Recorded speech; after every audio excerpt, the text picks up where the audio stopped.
आज हम एक ऐसी अद्भुत जगह की यात्रा पे हैं जिसे सुनकर ही मन में श्रद्धा और रोमांच भर जाता है। जी हाँ, हम बात कर रहे हैं मणिकर्ण की। पर्वत पुत्री पार्वती जहाँ नदी होकर बहती है, वे घाटी कुल्लू में पार्वती घाटी कहलाती है। पार्वती शमशी के पास ब्यास में मिलती है। अनेक बार पार्वती का पानी ब्यास के पानी से अधिक होता है और लगता है ब्यास पार्वती में समा गई है। ब्यास सीधी बह रही है, पार्वती एक और उछलती कूदती आकृति में मिलती है, इसलिए ब्यास पार्वती में मिली ऐसा ही समझा जाता है। यद्यपि पार्वती का मटमैला पानी ब्यास के नीले पानी पर पूरी तरह हावी हो जाता है। पार्वती के बर्फानी पानी में एक ऐसा स्थल है जहां एक और बर्फ़ का पानी बह रहा है तो दूसरी तरफ उंगली लगे तो खाल उतर जाए, ऐसा स्थल है मणिकर्ण। मणिकर्ण में रघुनाथ मंदिर के पुजारियों के पास प्राचीन पांडुलिपि में इस स्थान की महानता का वर्णन है। इस स्तुति में कुल्लू को कुलंत पीठ के नाम से संबोधित किया गया है। जलंधर पीठ की भांति कुलंत पीठ और चौहार पीठ का स्मरण हुआ है। पुजारियों के अनुसार वास्तविक पांडुलिपि खो गई है।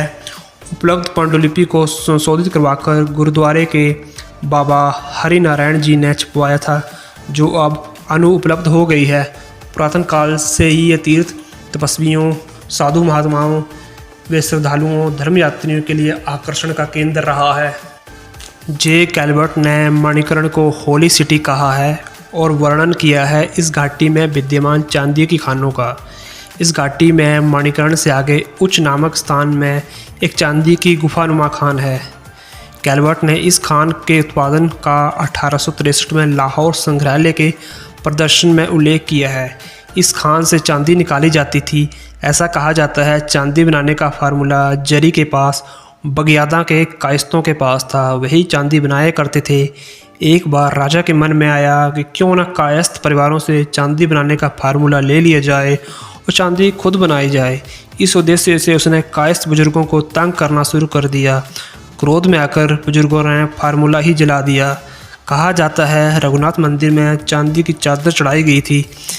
मंदिर के प्रांगण में के पत्थरों पर भी चांदी चढ़ाई गई थी। एक हस्तलिखित पांडुलिपि में उल्लेख है कि राजा प्रीतम सिंह ने अपने राज्य में चांदी के सिक्के चलाए, परंतु चांदी की कमी के कारण कुछ समय बाद उन्हें ये बंद करना पड़ा। जे कैलवर्ट ने अपनी पुस्तक द सिल्वर कंट्री में इस घाटी के अनेक चांदी खानों का उल्लेख किया है, जिसमें से अधिकतर सिखों के आक्रमण के समय बंद करवा दी गई थी। कैलवर्ट ने शमशी के पास दरिया के पानी से सोना एकत्रित करने का धंधे का भी जिक्र किया है। बुजोरा के आगे कैलवर्ट की कब्र है। कैलवर्ट के विषय में लोगों की ये धारणा है कि उसने चांदी बनाने के लिए बहुत प्रयास किया। चांदी उसे सोने से भी महंगी पड़ी और इस प्रयास में भी अपना सारा जमा पूंजी खर्च कर बैठा।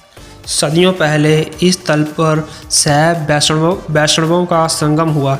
भगवान शंकर जी और माता पार्वती जी की मणि खो जाने के कारण इस स्थान का नाम मणिकर्ण पड़ा। जब माता पार्वती की कान की मणि यहाँ गुम हो गई, बहुत तलाश करने पर भी नहीं मिली, तो शंकर जी कुपित हो गए। उनके क्रोध से जल से मणियाँ ही मणियाँ निकलने लगी। बात करें अगर इसके वर्तमान स्वरूप पे, इस समय मणिकर्ण में एक छोटा सा शिव मंदिर है।